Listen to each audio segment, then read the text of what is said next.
Tamil Nadu pre சேல்ஸில் அதிகமான collection பண்ண top 5 படங்களை பார்க்கலாம். 5th பிளேஸில் பொன்னியின் செல்வன் பார்ட் 1. இந்த படம் ப்ரீ சேல்ஸில் ஃபைனலாக தமிழ்நாட்டில் 13.75 crore. 4th பிளேஸில் விடாமுயற்சி.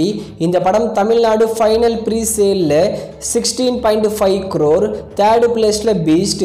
இந்த படம் தமிழ்நாடு ஃபைனல் ப்ரீ சேலில் 17.3 crore. 2nd பிளேஸில் the greatest of all time. இந்த படம் ஃபைனல் ப்ரீ சேல்ல தமிழ்நாடுல 18.10 crore. 1st பிளேஸ்ல லியோ. இந்த படம் தமிழ்நாடு ஃபைனல் ப்ரீ சேல்ல 18.8 crore கிட்ட கலெக்ஷன் பண்ணிருக்கு.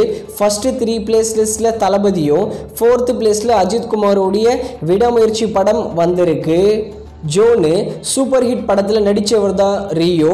இவருக்கு மார்ச் மாதம் 2 படங்கள் பேக் டு பேக் ரிலீஸ் ஆகுது. நிறம் மாறும் உலகில் மார்ச் 7ஆம் தேதி ரிலீஸ் பண்ண போகிறாங்க. ஸ்வீட் ஹார்ட் மார்ச் 14ஆம் தேதி தியேட்டர்ஸில் ரிலீஸ் பண்ண போகிறாங்க. இந்த 2 படங்கள் எப்படி ஹிட் ஆக போகுதுன்னு வெயிட் பண்ணி பார்க்கலாம். 8 தோட்டாக்கள் படத்தை டைரக்ஷன் பண்ண ஸ்ரீ கணேஷோட அடுத்த மூவி தான் 3 BHK. இந்த படத்தில் சித்தார்த், சரத்குமார் லீடர் நடிக்கிறாங்க. 3 BHK படத்தோட டைட்டில் டீசர் இப்போ வந்திருக்கு. டைட்டில் இன்ட்ரெஸ்டிங்காக நல்லாவே இருக்கு. ஒரு நல்ல ஃபேமிலி கலந்த படமாக வரும் போல இந்த 3 BHK.